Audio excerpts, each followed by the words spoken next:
Hi, this is Debbie from the Cherubs Breastfeeding Support Service in East Cheshire. Today I'm making a quick video about hand expression. It's a really useful tool to be able to know how to hand express, release milk from the breasts. It might be because it's early days, you're oversupplying, baby's full of milk, not wanting any more, and you feel fit to burst and you need to do something about it. It might be that you don't want to have to invest in an expensive piece of equipment, an electric pump. It might be that you're out and about and you don't have baby with you, but you need to pump because you're feeling quite full. So you could literally just go in a toilet and express down the loo. We've all done it at some point. So it's really useful to be able to know how to hand express. So I have my breast here and I am going to show you how to hand express. So before you literally start expressing and getting the milk to flow, the first thing you need to do is prep the breast. So let it know something's going to be happening.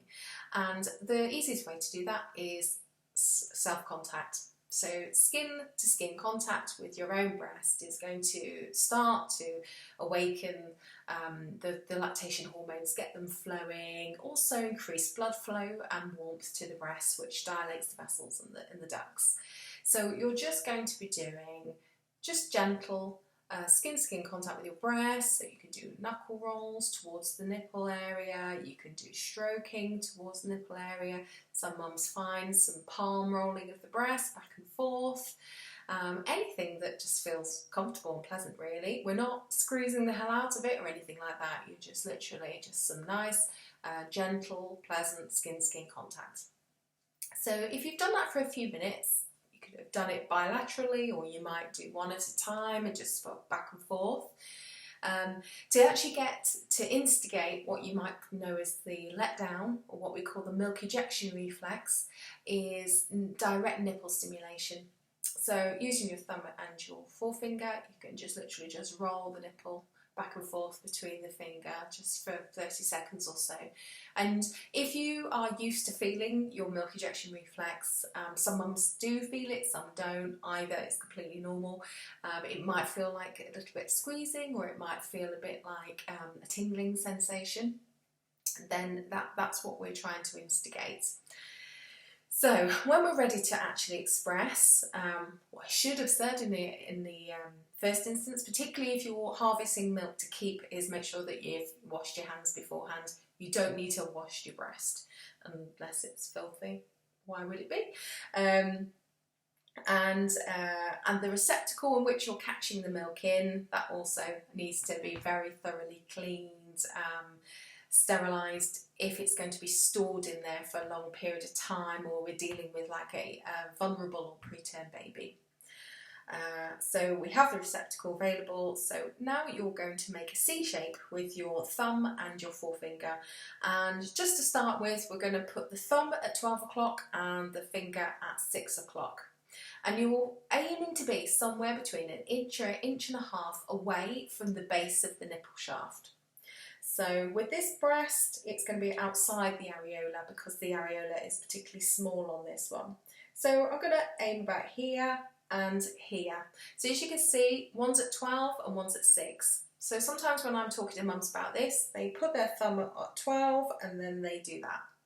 And they completely overshoot with the finger, and then they start doing this. But what we need to do is be able to get to the structures behind the areola. So bringing that finger back over here is probably going to lead to it being more successful. Now for some mums, when they're in that position, they can then just compress. So they're just going to bring the thumb and the finger together and compress the structures underneath the areola. And if they're in the right place, they will get beads of milk come to the surface of the nipple pretty quickly. And if they then get a milk ejection reflex, and this will happen when your milk volumes increase from day 3 onwards, it might actually come out in squirts or sprays.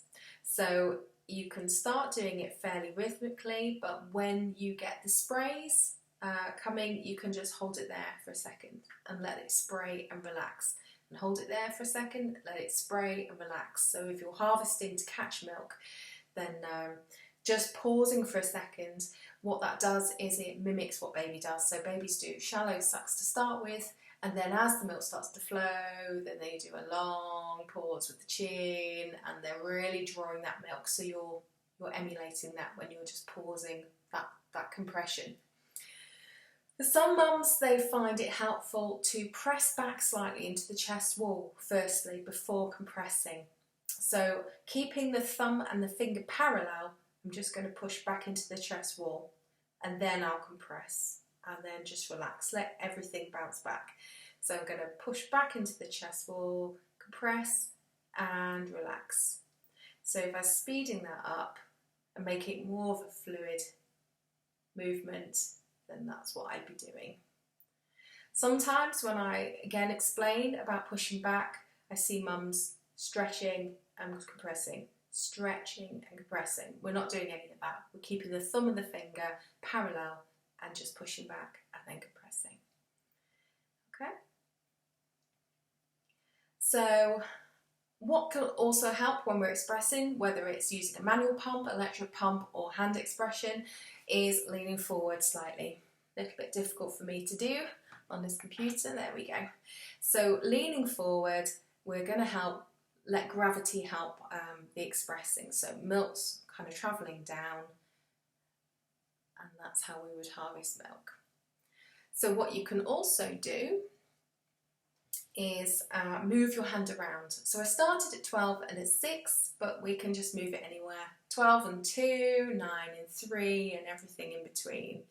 So exactly the same process, but finger and thumb in a slightly different position. You can swap hands and do it the other way. So if you were doing any of this and nothing was coming, what you might find you need to do is come slightly further in, or you might go slightly further out from where you were, and just find that right position that's right for you. Some mums will start off quite far up into the breast and just kind of walk down the breast and feel. And sometimes they can feel like a texture change, a little bit more slightly lumpy, and they feel that that's the right place for them. For other mums, they don't really notice. The whole breast is quite lumpy, so they don't notice. So it's about kind of around about an inch to inch and a half, and test, see what works for you. Okay, so if you were using your hands and you were trying to drain the breast as much as possible, and then doing massage on both breasts, skin-skin contact, leaning forward, using those strategies that I just talked about. And if you're wanting to double pump, to express off both sides, then what we suggest is something called switch expressing. So in total, you're certainly not looking at expressing more than half an hour, but somewhere around 20 minutes is doable and probably long enough to stimulate the breasts. And you could start off on this breast and just do a couple of minutes, but then after a couple of minutes, 3 to 5 minutes, swap to this side and do the same. And when we do 2 to 3, 4, 5 minutes on this side, and then we're going to go back to this side again. And you'll just keep this up, this switch expressing, until that 20, 25, 30 minutes is up and you feel like the breast is significantly softer, or you've achieved the yield that you were looking for. Switch expressing stimulates the nipples back and forward, and that in turn has a greater impact on the release of lactation hormones, so it's more stimulation to the breasts. So in the same period of time as you doing, say, 10 minutes on one, 10 minutes on the other, done, that's just 2 nipples. If we've gone back and forth every couple of minutes, in that same period we might have done 6 or 7 nipples, which is going to have a greater impact on your yield. So if we're looking to get the most milk out in the shortest period of time, then the techniques of using hands-on before, hands-on during, and switching back and forward is likely to give you the best results, the best yield. This shouldn't hurt. Hand expressing shouldn't hurt at all. So some of your squeezing might be quite firm, so you're going to squeeze until you kind of feel the resistance of that glandular tissue, but we're not causing any bruising, or it certainly shouldn't be something that makes you, feels really painful. Another thing that we wouldn't do is there isn't actual physical squeezing of the breast itself. There isn't any travelling down the skin. So sometimes I see people, it's difficult to do on this because it's kind of made out of latex, but they actually sliding down the nipple and they're doing this. There shouldn't be any movement or dragging down the skin itself. You will find that's quite painful on the skin. You find the right place for you and you basically stay put, but you're just manoeuvring the breast between your fingers without sliding up and down the skin. So that is hand expression, and as I say, it can be really useful to manage a bit of oversupply or engorgement, releasing milk just for comfort in the early days. If babies had a really long nap and not looking like they're waking soon, and you're kind of thinking, oh, they feel quite full and a bit lumpy, I need to express a bit for comfort. Maybe you have had a blocked duct or recovering from mastitis, and you might have a stubborn area at the side of the breast or somewhere else. Again, this can be a really useful tool for helping to manage and unblock that area. So for example, if your blockage was at this side, it's a good idea to have a digit adjacent to it. So in this case, my thumb is the easiest way to do it. So that would be the same as if you had the blockage on the inside, because my finger is adjacent to that lobe, so you're actually physically working that lobe area. If the blockages are up or down, then turning this way would probably work better. So very useful for that as well. If you are after just standard positioning and attachment advice, please have a look at the other videos that are available on our channel, which is Cherubs Breastfeeding, and there's also a video on biological nurturing, laid back positioning, feeding positions, alternative positions, which can be really useful for you to know as new mum, how to find feeding more relaxing, less about your technique, using gravity to help you, and really achieving a nice deep latch. Okay, thanks for listening. Bye.